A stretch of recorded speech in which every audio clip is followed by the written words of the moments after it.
طلاق صرف 2 بار ہے، یعنی جب 2 دفعہ طلاق دے دی جائے تو پھر عورتوں کو یا تو بطریق شائستہ نکاح میں رہنے دینا ہے یا بھلائی کے ساتھ چھوڑ دینا۔ اور یہ جائز نہیں کہ جو مہر تم ان کو دے چکے ہو اس میں سے کچھ واپس لے لو۔ ہاں، اگر زن و شوہر کو خوف ہو کہ وہ اللہ کی حدوں کو قائم نہیں رکھ سکیں گے تو اگر عورت خاوند کے ہاتھ سے رہائی پانے کے بدلے میں کچھ دے ڈالے تو دونوں پر کچھ گناہ نہیں۔ یہ اللہ کی مقرر کی ہوئی حدیں ہیں، ان سے باہر نہ نکلنا، اور جو لوگ اللہ کی حدوں سے باہر نکل جائیں گے وہ گناہگار ہوں گے۔ پھر اگر شوہر 2 طلاقوں کے بعد تیسری طلاق عورت کو دے دے تو اس کے بعد جب تک عورت کسی دوسرے شخص سے نکاح نہ کر لے اس پہلے شوہر پر حلال نہ ہوگی۔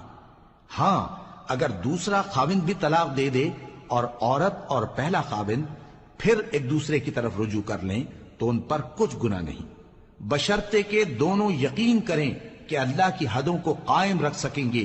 اور یہ اللہ کی حدیں ہیں، ان کو وہ ان لوگوں کے لیے بیان فرماتا ہے جو علم رکھتے ہیں۔ اور جب تم عورتوں کو 2 دفعہ طلاق دے چکو اور ان کی عدت پوری ہو جائے تو انہیں یا تو حسن سلوک سے نکاح میں رہنے دو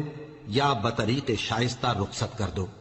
اور اس نیت سے ان کو نکاح میں نہ رہنے دینا چاہیے کہ انہیں تکلیف دو اور ان پر زیادتی کرو، اور جو ایسا کرے گا وہ اپنا ہی نقصان کرے گا۔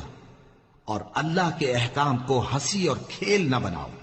اور اللہ نے تم کو جو نعمتیں بخشی ہیں اور تم پر جو کتاب اور دانائی کی باتیں نازل کی ہیں جن سے وہ تمہیں نصیحت فرماتا ہے ان کو یاد کرو، اور اللہ سے ڈرتے رہو، اور جان رکھو کہ اللہ ہر چیز سے واقف ہے۔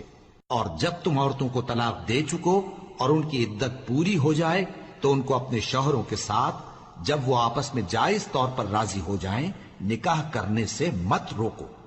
اس حکم سے اس شخص کو نصیحت کی جاتی ہے جو تم میں اللہ اور روز آخر پر یقین رکھتا ہے۔ یہ تمہارے لیے نہایت خوب اور بہت پاکیزگی کی بات ہے،